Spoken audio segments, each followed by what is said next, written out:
Hi viewers, welcome to health hub. ఈరోజు మనం ఈ టాపిక్లో హార్ట్ అటాక్స్ గురించి తెలుసుకుందాం. హార్ట్ అటాక్స్ అనేవి ఇప్పుడు సాధారణంగా 50 నుంచి 60 సంవత్సరాల లోపు కనిపించేవి, కానీ ఇప్పుడు యువతలో మనం ఎక్కువ చూస్తున్నాం. 20 నుంచి 30 సంవత్సరాల లోపు వాళ్ళు కూడా హార్ట్ అటాక్స్ అనేది మనం చూస్తూ ఉన్నాం. అసలు ఈ యొక్క హార్ట్ అటాక్స్ రావడానికి గల కారణాలు ఏంటి? మెయిన్గా ఏంటంటే జీవనశైలి అనేది మారింది. ముందులాగా మనం హెల్తీ ఫుడ్, హెల్తీ డైట్ అనేది పాటించట్లేదు. తర్వాత మనకు ఎక్కువగా మెడికల్ ఫీల్డ్లో పనిచేసే వాళ్ళకి ఈ యొక్క హార్ట్ అటాక్స్ అనేది ఎక్కువ మనం చూస్తూ ఉన్నాం.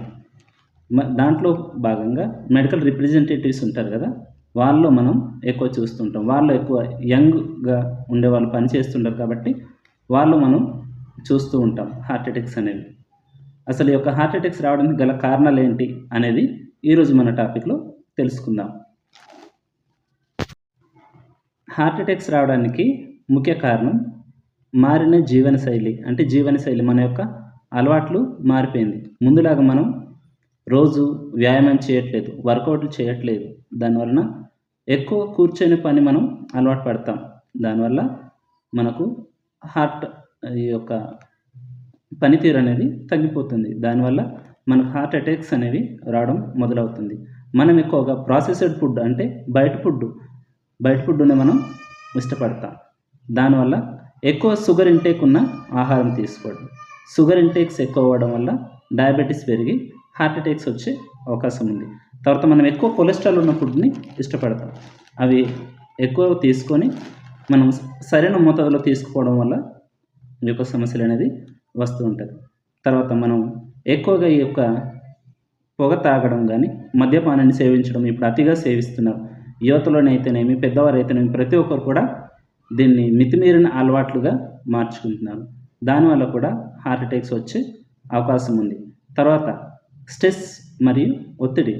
ఈ యొక్క మెడికల్ రిప్రజెంటేటివ్స్ అయితేనేమి, లేకపోతే ఏదైనా ఫీల్డ్లో వర్క్ చేసే వాళ్ళకి కొన్ని టార్గెట్స్ ఉంటాయి. ఆ టార్గెట్స్లో ఒత్తిడి ఉండి, దాని తర్వాత పని ఒత్తిడి ఎక్కువైపోవడం వల్ల మానసిక ఒత్తిడికి గురవుతున్నారు. దానివలన మనకు హార్ట్ అటాక్స్, తర్వాత డిప్రెషన్ వల్ల శరీరంలో ఇన్ఫ్లమేషన్ పెరిగి హార్ట్ సమస్యలు వస్తున్నాయి. తర్వాత గుర్తించిన ఆరోగ్య సమస్యలు, మనకు ఈ యొక్క గుండెలో మంట అలాంటివి కొన్ని హార్ట్ అటాక్ సంబంధించిన ఆరోగ్య సమస్యలు వచ్చినా కానీ మనం దాన్ని పట్టించుకోము, త్వరగా స్పందించం. దాని నిర్లక్ష్యం వల్ల కూడా మనకు హార్ట్ సమస్యలు వచ్చే అవకాశం ఉంది. తర్వాత వంశపారపర్యం, ఈ యొక్క వంశపారపర్యంగా కూడా హార్ట్ అటాక్స్ వస్తాయి. ఒకవేళ తల్లిదండ్రుల్లో ఉంటే పిల్లలకు కూడా వచ్చే అవకాశం ఉంది హార్ట్ అటాక్స్ అనేది. దానివల్ల కూడా మనం ప్రమాదం పొంచి ఉంది కనుక మనం జాగ్రత్తగా చూసుకోవాలి. తర్వాత వైద్య సలహా ఆలస్యం. మనము చాలామంది హార్ట్ అటాక్స్ లక్షణాలు నిర్లక్ష్యం చేయడం వలన ఆలస్యంగా గుర్తిస్తాం మన యొక్క లక్షణాలు ఏంటి. తర్వాత కొన్ని హార్ట్ అటాక్ సంబంధించిన లక్షణాలు మనలో కనిపిస్తున్నా కానీ మనము నిర్లక్ష్యం చేయడం కూడా దానికి ఒక కారణం. తర్వాత అధిక రక్తపోటు మరియు కొలెస్ట్రాల్. చెడు జీవనశైలి కారణంగా రక్తనాళాలు దెబ్బతినడం వల్ల హార్ట్ అటాక్ సమస్యలు అనేది వస్తాయి. నెక్స్ట్ డయాబెటీస్ అనేది నియంత్రణలు లేకుండా చూసుకోవడం. అంటే మనకు షుగర్ అనేది ఎక్కువ ఉంటుంది. కొంతమందికి 600, 400 ఉన్నా కానీ మనం సరైన మోతాదులో డ్రగ్స్ తీసుకోవడం, లేకపోతే ఇన్సులిన్ ఇంజెక్షన్ సరిగ్గా వాడకపోవడం కూడా ఈ యొక్క మనకు హార్ట్ సమస్యలను కొని తెచ్చుకుంటాం. తర్వాత పర్యావరణ ప్రభావం. ఇప్పుడు పర్యావరణ కాలుష్యం వలన ఇప్పుడు కొంతమంది పొగ తాగుతుంటారు, కొంతమంది మద్యం తాగుతుంటారు. వారి పక్కన ఉండడం కూడా మనకు కొన్ని హార్ట్కి సంబంధించిన వ్యాధుల్ని మనం కొని తెచ్చుకుంటాం. దాంతోపాటు పర్యావరణ రహితంగా ఉండడం వల్ల కూడా మనం హార్ట్ సమస్యలను కొని తెచ్చుకుంటున్నాం. ఎక్కువగా మనం ఈ యొక్క హార్ట్ అటాక్స్ని మెడికల్ రిప్రజెంటేటివ్స్ అండ్ వాళ్ళు ఫీల్డ్లో వర్క్ చేస్తుంటారు కదా, వాళ్ళు మనం ఎక్కువగా చూస్తూ ఉంటాం. అసలు వాళ్ళు ఎందుకు వస్తుంది హార్ట్ అటాక్ అంటే డిమాండ్ షెడ్యూల్. అంటే వాళ్ళకి వర్క్ షెడ్యూల్ అనేది ఫిక్స్డ్గా ఉంటుంది. ఈరోజు ఇది చేయాలి, ఈరోజు ఇంత టార్గెట్ చేయాలి, లేకపోతే సేల్స్ అనేది టార్గెట్, తర్వాత కస్టమర్ ప్రెజర్, తర్వాత ఈ యొక్క ట్రావెల్ టెన్షన్, సరైన టైంలో చేరుకోవాలి, సరైన టైంలో డెలివరీ ఇవ్వాలి, సరైన టైంలో ఆ యొక్క మెడిసిన్ అనేది అందించాలి, లేకపోతే సరైన టైంలో ఈ యొక్క సర్వీసెస్ అని అందించాలని వాళ్ళ యొక్క షెడ్యూల్లో వాళ్ళు ఉంటారు కనుక దానివల్ల కూడా మనకు ఈ యొక్క హార్ట్ అటాక్స్ అనేది రావడానికి ఆస్కారం ఉంది. నెక్స్ట్ స్ట్రెస్ వర్క్, తర్వాత ఎన్విరాన్మెంట్, నెక్స్ట్ సాడిటరీ లైఫ్ స్టైల్. ఎక్కువ కూర్చోవడం, ప్రయాణం చేస్తుంటారు. కూర్చొని ప్రయాణించడం కానీ, లేకపోతే ఒక నుంచి ఒకరికి వెళ్ళడం కానీ, దానివల్ల వ్యాయామం అనేది ఉండదు. ఆ వ్యాయామం అయితే మనకు ఎప్పుడైతే ఉండదో, లేకపోతే నడక లేకపోతే అలాంటివి ఏవైతే ఉండవో, మనం కనీసం ఒక 30 నిమిషాలు వ్యాయామం చేయకపోతే మనకు హార్ట్ రిలేటెడ్ సమస్యలు రావడానికి చాలా అవకాశాలు ఉన్నాయి. నెక్స్ట్ అనారోగ్యకరమైన ఆహారం. మనము ఈ యొక్క మెడికల్ ఫీల్డ్‌లో ఉన్నవారు కొన్నిసార్లు లేట్ అయిపోతుందనేసి వంట చేయడం మానేసి బయట ఫుడ్ అయినా తింటూ ఉంటారు. బయట ఫుడ్ తినడం వలన, ఫాస్ట్ ఫుడ్ మీద ఆధారపడడం వలన ఆరోగ్యకరమైన ఆహారాన్ని వారు పొందుకోకపోవడం వల్ల కూడా ఈ యొక్క సమస్యలు అనేది ఎదుర్కొంటున్నారు. నెక్స్ట్ అసలు ఈ యొక్క హార్ట్ రిలేటెడ్ జబ్బుల్ని మనం ఎలా పరిష్కరించుకోవాలి అనేది చూద్దాం. పరిష్కారం ఏంటి అంటే, మనము ఆరోగ్యకరమైన జీవనశైలిని మనం అవలంబించుకోవాలి.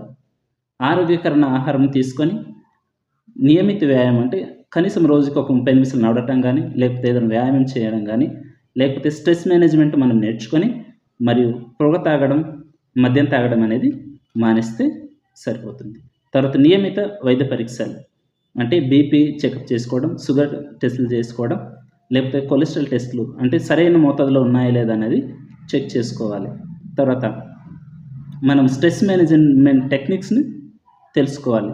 రోజు యోగా చేయడం కానీ, ధ్యానం చేయడం కానీ, లేకపోతే స్ట్రెస్ రిలాక్స్గా కూర్చోవడం కానీ, ప్రశాంతమైన వాతావరణం గడపడం కానీ మనం అలవర్చుకోవాలి. మనం ఎప్పుడైతే ఇలా అలవర్చుకుంటామో హార్ట్ రిలేటెడ్ సమస్యలను మనం కొంచెం దూరం పెట్టామని అనుకోవచ్చు. తర్వాత ఇది ఒకవేళ కాకపోతే సైకాలజిస్ట్‌ని కూడా మనం సహాయం తీసుకుంటే మంచిది. అవగాహన మరియు విద్య.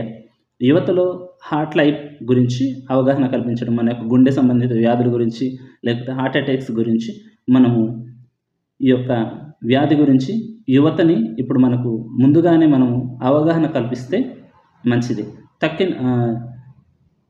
తక్కిన చాలామంది యువతుల్లో నిర్లక్ష్యం అనేది మనం చూస్తూ ఉంటాం. అవి లేకుండా చూసుకోవాలి.